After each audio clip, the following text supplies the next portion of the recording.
નમસ્કાર વિદ્યાર્થી મિત્રો।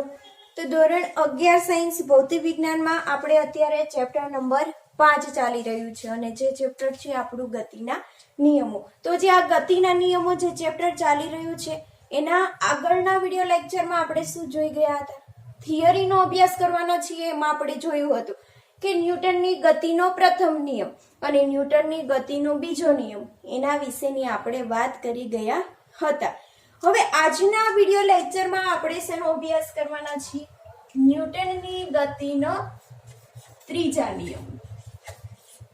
ન્યૂટનની ગતિનો ત્રીજો નિયમ।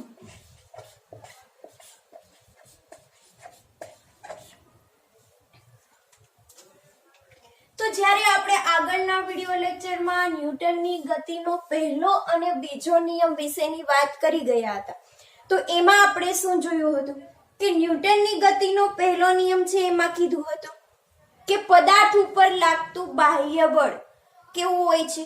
શૂન્ય। કે પદાર્થ ઉપર કોઈ પણ પ્રકારનું બાહ્ય બળ લાગતું નથી ત્યાં સુધી સ્થિર પદાર્થ સ્થિર જ રહેશે અને અચળ વેગી ગતિ કરતો પદાર્થ પોતાની અચળ વેગી ગતિ છે એ ચાલુ રાખશે કે જે હતો ન્યૂટનની ગતિનો પહેલો નિયમ અને જે જડત્વ સાથે રિલેટેડ હતો। એના પછી ન્યૂટનની ગતિનો બીજો નિયમ જોઈ ગયા।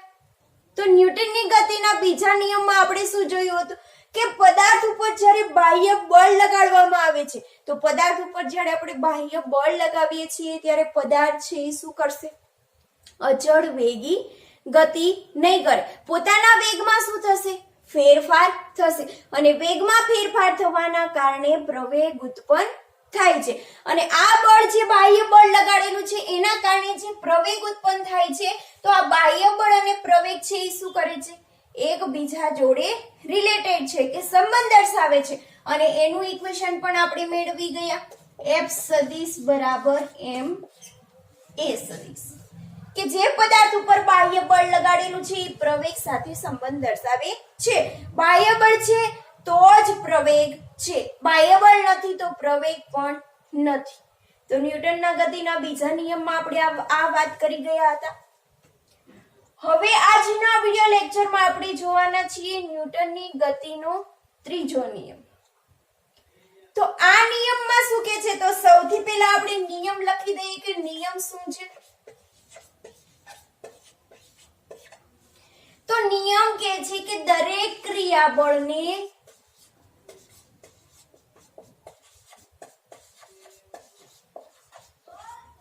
સમાન મૂલ્યનું અને પરસ્પર વિરુદ્ધ દિશામાંનું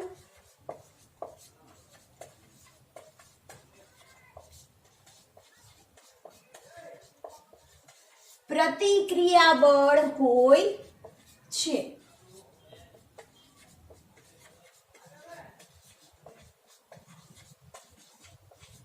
અથવા તો બીજું શું કહે છે? આઘાત અને પ્રત્યાઘાત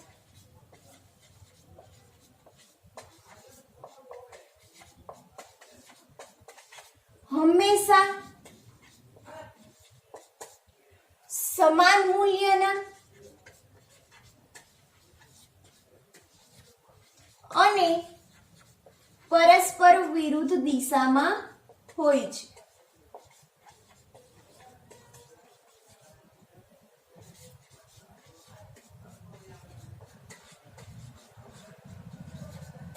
કે જે આપણને ન્યૂટનની ગતિનો ત્રીજો નિયમ આપેલો છે।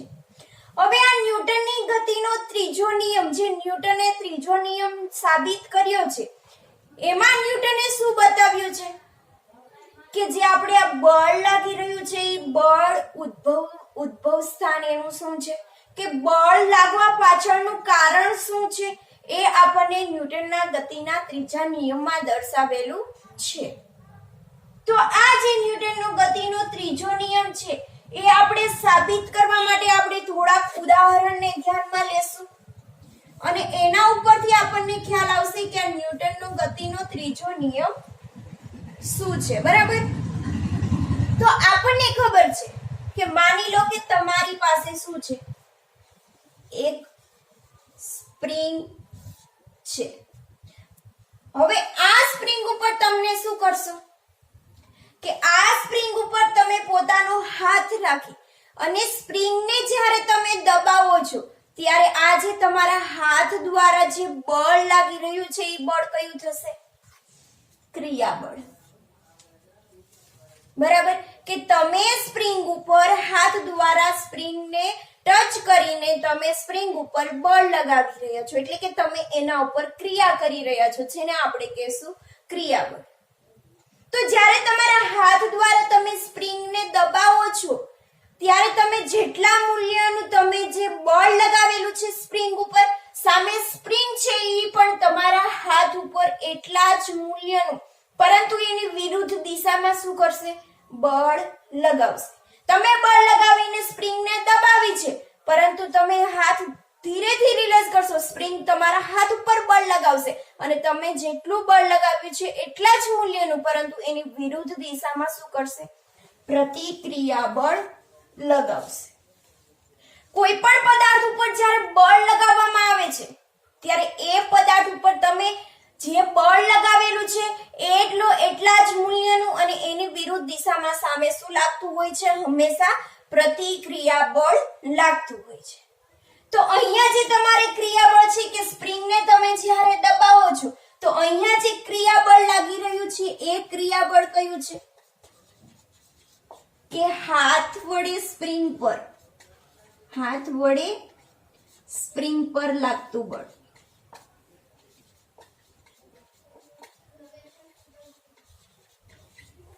અને અહીંયા જે પ્રતિક્રિયા બળ કયું છે? તો પ્રતિક્રિયા બળ છે સ્પ્રિંગ દ્વારા હાથ ઉપર લાગતું બળ, કે સ્પ્રિંગ વડે હાથ પર લાગતું બળ. તો અહીંયા ન્યૂટન જણાવે છે કે જ્યારે તમે કોઈ પણ પદાર્થ ઉપર બળ લગાવો છો ત્યારે આ પદાર્થ છે એકલું અટુલું હોતું નથી, કે સામે એનું પ્રતિક્રિયા બળ હંમેશા હાજર હોય છે. તમે જે બળ લગાવી રહ્યા છો એ શું થઈ ગયું? ક્રિયાબળ અથવા તો આઘાત. અને જે સામે વિરુદ્ધમાં લાગી રહ્યું છે એને શું કહેશો? પ્રત્યાઘાત. એટલે કે આઘાત અને પ્રત્યાઘાત શું થશે? હંમેશા સમાન મૂલ્યના થશે. જેટલું તમારા દ્વારા બળ લગાવવામાં આવે છે સામે એના જ દ્વારા બળ લગાવવામાં આવશે, પરંતુ વિરુદ્ધ દિશામાં હશે અને મૂલ્ય બંને બળના કેવા હશે? સમાન હશે. એટલે કે દરેક ક્રિયાબળને સમાન મૂલ્યનું અને પરસ્પર વિરુદ્ધ દિશામાંનું શું હોય છે? પ્રતિક્રિયા બળ હોય છે. અહીંયા જે તમે તમારા હાથ દ્વારા તમે શું કરો છો? સ્પ્રિંગ ઉપર તમે અહીંયા બળ લગાવી રહ્યા છો. તો અહીંયા તમારો હાથ અને સ્પ્રિંગ બંને કેવા છે? સંપર્કમાં છે. તો આ જે તમારા હાથ દ્વારા સ્પ્રિંગ પર લાગી રહ્યું છે એ બળ કેવું છે? સંપર્ક બળ છે. બરાબર, તો અહીંયા સંપર્ક બળ તમે લગાવી રહ્યા છો અને જેટલું બળ લગાવી રહ્યા છો સામે એટલા જ મૂલ્યનું, પરંતુ વિરુદ્ધ દિશામાં શું હોય છે? પ્રતિક્રિયા બળ હોય છે. હવે અહીંયા તમને ખ્યાલ આવે કે આપણે બળોના બે પ્રકાર જોઈ ગયા છે. એક છે સંપર્ક બળ અને બીજું છે ક્ષેત્ર બળ. તો સંપર્ક બળમાં તો આવું થાય છે કે આપણે બળ લગાવીએ છીએ સામે એટલા જ મૂલ્યનું આપણને બળ લાગતું હોય છે. આ ઉપરાંત તમે એક બીજો પણ એક્ઝામ્પલ આપણે જોઈએ. તો બીજું એક્ઝામ્પલ શું છે કે જ્યારે તમે બોલને ફેંકો છો, બરાબર, બોલને તમે કોઈ દિવાલ સાથે ફેંકો છો તો આ બોલ છે એ શું કરશે? દિવાલ પર બળ લગાવશે. બરાબર, તો બોલ દ્વારા જે દિવાલ ઉપર બળ લાગી રહ્યું છે એ બળ કયું છે? ક્રિયાબળ. હવે જેટલા મૂલ્યનું બોલ દ્વારા દિવાલ ઉપર બળ લગાડવામાં આવ્યું છે સામે જ એટલા મૂલ્યનું શું થશે? દિવાલ દ્વારા બોલ ઉપર બળ લાગશે અને જે થશે પ્રતિક્રિયા બળ. જેટલું બળ લાગ્યું છે બોલ દ્વારા દિવાલ પર એટલા જ મૂલ્યનું હશે, પરંતુ વિરુદ્ધ દિશામાં, અને જેને આપણે કહેશું પ્રતિક્રિયા બળ. તો અહીંયા આપણે એક ઉદાહરણ લખી દઈએ કે બોલ વડે દિવાલ પર લાગતું બળ. અને આવા બળને શું કહેશું? ક્રિયાબળ.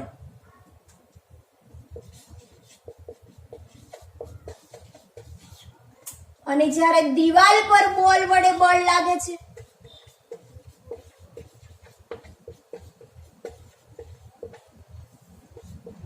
એને આપણે કહેશું પ્રતિક્રિયા બળ.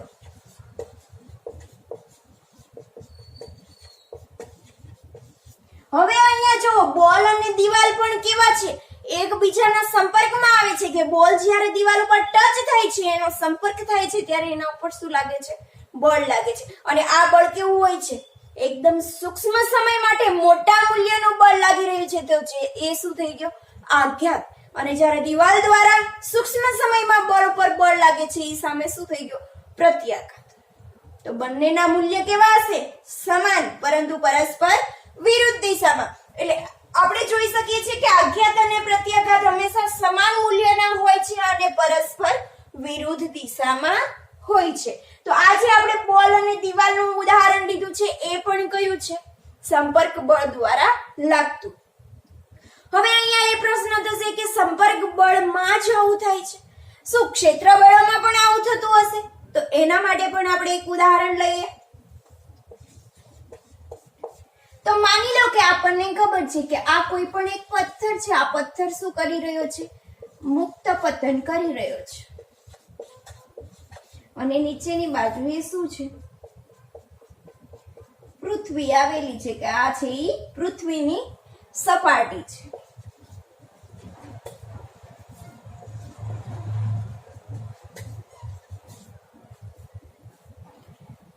હવે જો આપણને ખબર છે કે કોઈ પણ દળ ધરાવતી વસ્તુ હોય છે, આ દળ ધરાવતી વસ્તુ ઉપર હંમેશા શું લાગતું હોય છે? ગુરુત્વાકર્ષણ બળ લાગતું હોય છે. તો અહીંયા જો કે આપણે કીધું છે કે આ પદાર્થ છે એને આપણે ઉપરની બાજુએ ફેંકીએ છીએ, તો પૃથ્વી દ્વારા શું લાગે છે? ગુરુત્વાકર્ષણ બળ લાગે છે. અને પૃથ્વી દ્વારા આ જે પદાર્થ છે, બોલ છે, એના ઉપર ગુરુત્વાકર્ષણ બળ લાગવાના કારણે આ પદાર્થ છે એ શું કરી રહ્યો છે? નીચેની તરફ મુક્ત પતન કરી રહ્યો છે. તો આપણને અહીંયા ખ્યાલ આવે કે પૃથ્વી દ્વારા આ પદાર્થ ઉપર શું લાગી રહ્યું છે? બળ લાગી રહ્યું છે. અને એના કારણે આ પદાર્થ છે એ મુક્ત પતન કરી રહ્યો છે. તો આજે પૃથ્વી દ્વારા પદાર્થ ઉપર શું લાગે છે? ક્રિયાબળ લાગે છે. તો સામે શું પદાર્થ દ્વારા પણ પ્રતિક્રિયા બળ લાગતું હશે? પદાર્થ છે એ પણ પૃથ્વી ઉપર બળ લગાવીને પૃથ્વીને પોતાની તરફ ખેંચતી હશે. અને જો આ પદાર્થ છે પૃથ્વીને પોતાની તરફ ખેંચે તો પૃથ્વી શા માટે ઊંચી નથી થતી? ત્રીજા નિયમમાં તો એવું કીધું કે ક્રિયાબળ સામે હંમેશા સમાન મૂલ્યનું અને વિરુદ્ધ દિશામાંનું શું હોય છે? પ્રતિક્રિયા બળ હોય છે. અહીંયા જે બોલ ઉપર બળ લાગી રહ્યું છે એ શેના દ્વારા લાગે છે? ક્ષેત્ર બળ દ્વારા લાગે છે. કે પૃથ્વીના ગુરુત્વીય ક્ષેત્રના કારણે શું લાગી રહ્યું છે? બળ લાગી રહ્યું છે. તો આ પૃથ્વી છે એ પદાર્થ ઉપર જેટલા મૂલ્યનું બળ લગાવશે, સામે આ પથ્થર છે અથવા તો પદાર્થ છે એ પણ પૃથ્વી ઉપર એટલા જ મૂલ્યનું બળ લગાવતી હશે. અને પરસ્પર કેવા હશે? વિરુદ્ધ દિશામાં. તો શા માટે એવું થાય છે કે આ પથ્થર છે એ નીચેની તરફ ગતિ કરે છે અને પૃથ્વીમાં તો કંઈ ફેરફાર થતો નથી? બળના મૂલ્ય તો સમાન છે અને પરસ્પર વિરુદ્ધ દિશા. તો અહીંયા એક તમને ખાસ વાત યાદ આવશે કે અહીંયા જો જેટલું બળ પૃથ્વી દ્વારા પથ્થર ઉપર લાગી રહ્યું છે એટલું જ બળ છે એ પથ્થર પૃથ્વી તરફ લગાડી રહ્યો છે. બંને બળના મૂલ્યો હંમેશા સમાન હોય છે. અને આ છે ક્ષેત્ર ગુરુત્વીય ક્ષેત્રના આધારે લાગી રહ્યું છે. અહીંયા કોઈ પણ પ્રકારનો સંપર્ક થતો નથી. બંને બળોના મૂલ્ય સમાન છે, પરંતુ પથ્થર શા માટે નીચે મુક્ત પતન કરી રહ્યો છે? પૃથ્વી શા માટે ઊંચે નથી જઈ રહી? એના પાછળનું કારણ છે કે જે આપણે આગળ સૌથી પહેલા થિયરી ભણી ગયા હતા, ગેલિલિયોનો પ્રયોગ સમજ્યા હતા, એમાં આપણે મહત્વની વાત જોઈ ગયા હતા, જડત્વ. જડત્વ છે એ શેના ઉપર આધાર રાખે છે? દળ ઉપર આધારિત છે. હવે આ જડત્વ છે એ દળ ઉપર આધારિત છે, તો આપણને ખબર છે કે દળ વધુ એમ જડત્વ વધુ, અને દળ ઓછું એમ જડત્વ છે એ પણ ઓછું. તો અહીંયા જો પથ્થરની સાપેક્ષમાં પૃથ્વીનું દળ તો કેટલું છે, ઘણું બધું મોટું છે, અને પૃથ્વીનું દળ ઘણું બધું વધારે હોવાના કારણે આ પૃથ્વીનું જડત્વ પણ કેવું હશે, વધુ. અને જડત્વનો મેઇન મતલબ શું થાય એનો, કે અવસ્થા જાળવી રાખવાનો ગુણધર્મ.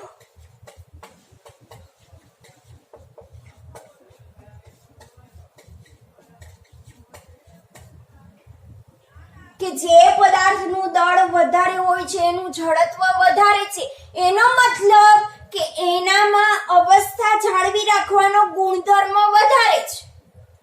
તો અહીંયા પથ્થરની સાપેક્ષમાં પૃથ્વીનું દળ કેવું છે, વધારે છે, અને દળ વધારે હોવાના કારણે જડત્વ વધુ છે. જડત્વ વધુ હોવાના કારણે પોતાની અવસ્થા જાળવી રાખવાનો ગુણધર્મ પથ્થરની સાપેક્ષમાં પૃથ્વીની પાસે ઘણો બધો વધારે છે, કારણ કે એનું દળ છે એ ઘણું બધું વધુ છે. બરાબર. તો દળ વધુ હોવાના કારણે એનું જડત્વ વધુ છે, એની અવસ્થા એ છે એ જ જાળવી રાખશે. પથ્થરનું દળ ઓછું છે, પૃથ્વીની સાપેક્ષમાં ઘણું બધું ઓછું છે, તો એ પોતાનો ગુણધર્મ પૃથ્વીની સાપેક્ષમાં ઓછો છે, માટે પથ્થર છે એ પૃથ્વી તરફ ગતિ કરશે. પૃથ્વી છે એ ઊંચે તરફ જશે નહીં. ભલે બંને બળના મૂલ્ય સમાન લાગે, ક્રિયાબળ અને પ્રતિક્રિયાબળ સમાન મૂલ્યના પરસ્પર વિરુદ્ધ દિશામાં, તેમ છતાં પણ પથ્થર છે એ શું કરશે, પૃથ્વી તરફ નીચે ગતિ કરશે. બરાબર. તો આ એક ઉદાહરણ હતું કે જેમાં બે પદાર્થો વચ્ચે સંપર્ક થતો નથી, છતાં પણ શું થાય છે, એમાં બળ લાગી રહ્યા છે, જે ક્ષેત્ર બળ દ્વારા લાગી રહ્યા છે, અને એમાં પણ આપણને એવું જોવા મળે છે કે ક્રિયાબળ અને પ્રતિક્રિયાબળ હંમેશા સમાન મૂલ્યના અને પરસ્પર વિરુદ્ધ દિશામાં હોય છે. તો આ ઉપરથી આપણને ખ્યાલ આવે છે કે કોઈ પણ પદાર્થ ઉપર જ્યારે બળ લગાવવામાં આવે છે ત્યારે દરેક ક્રિયાબળને સમાન મૂલ્યનું પરસ્પર વિરુદ્ધ દિશામાંનું શું હોય છે, પ્રતિક્રિયાબળ હોય છે. અથવા તો આઘાત અને પ્રત્યાઘાત હંમેશા સમાન મૂલ્યના પરસ્પર વિરુદ્ધ દિશામાં. આઘાત કેટલો મળતો તો આપણને, જે આપણે જોઈ ગયા હતા, તો આઘાત આપણને મળે છે F સદિશ ઇન્ટુ ડેલ્ટા ટી. તો સામે પ્રત્યાઘાત કેટલો મળશે,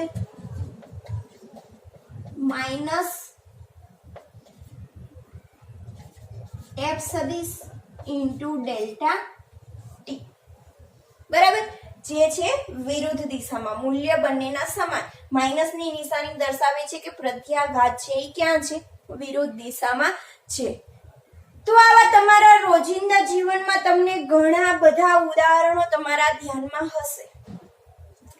જ્યારે કોઈ પણ બોટ છે એ પાણીમાં તરી રહી છે તો એમાં પણ ન્યૂટનની ગતિનો ત્રીજો નિયમ ઉપયોગી છે. જેટલું જ આપણે બોટ ચલાવતા હોઈએ છીએ એમાં પેલા હલેસા મારતા હોઈએ છીએ, બરાબર. તો આ હલેસા દ્વારા જેટલું પણ પાણી ઉપર ક્રિયાબળ લગાવવામાં આવે છે, સામે એટલું પ્રતિક્રિયાબળ લાગીને શું થાય છે, બોટ છે એ આગળની તરફ ગતિ કરતી હોય છે. આ ઉપરાંત તમે તરતા હોય છો ત્યારે પણ એવું થતું હોય છે, તમારા દ્વારા પાણીને પાછળ તરફ ક્રિયાબળ લગાવો છો, પાણી તમને આગળની તરફ ધકેલશે, જેના દ્વારા પ્રતિક્રિયાબળ લાગશે. બરાબર. તો કોઈ પણ પદાર્થ ઉપર બળ લાગે છે હંમેશા એકલું અટુલું હોતું નથી, હંમેશા જોડમાં જ ઉદ્ભવતું હોય છે. જ્યારે તમે ટેબલ અથવા તો કોઈ પણ વ્યક્તિની વાત કરો કે કોઈ પણ વ્યક્તિને તમે થાપટ મારતા હોય તો તમે જેટલે બળથી વ્યક્તિને થાપટ મારશો અથવા તો ટેબલ ઉપર તમે જેટલા બળથી તમારી થાપટ મારશો, સામે ટેબલ તમારી ઉપર એટલું જ પ્રતિક્રિયા બળ લગાવશે. ધીરેથી મારશો, ઓછું બળ આપશો તો તમને વધુ બળની ફીલ નહીં થાય, પરંતુ જો ખૂબ જ જોરથી તમે તમાચો મારશો ટેબલ ઉપર તો જેટલું બળ તમે ટેબલ ઉપર લગાવ્યું છે ટેબલ સામે એટલું જ પ્રતિક્રિયા બળ લગાવશે. તમારા હાથમાં અનુભવ થશે તે બળનો. ટ્રાય કરી લેવી. બરાબર. તો ક્રિયાબળ અને પ્રતિક્રિયા બળ હંમેશા સમાન મૂલ્યના અને પરસ્પર વિરુદ્ધ દિશામાં હોય છે. તમે ચાલતા હોય છો એમાં પણ ન્યૂટનની ગતિનો ત્રીજો નિયમ ઉપયોગી છે કે જ્યારે તમે ચાલતા હોય છો ત્યારે તમારા પગ દ્વારા જમીન ઉપર શું થાય છે? ક્રિયા બળ લાગે છે અને આ જમીન દ્વારા તમારા પગ ઉપર પ્રતિક્રિયા બળ લાગવાના કારણે તમે શું કરો છો? આગળની તરફ ગતિ કરી શકો છો. તો આમ રોજિંદા જીવનમાં ઘણા બધા ઉદાહરણો હોય છે કે જેના ઉપર તમે બળ લગાવો છો સામે એટલા જ મૂલ્યનું વિરુદ્ધ દિશામાંનું શું હોય છે? પ્રતિક્રિયા બળ હોય છે.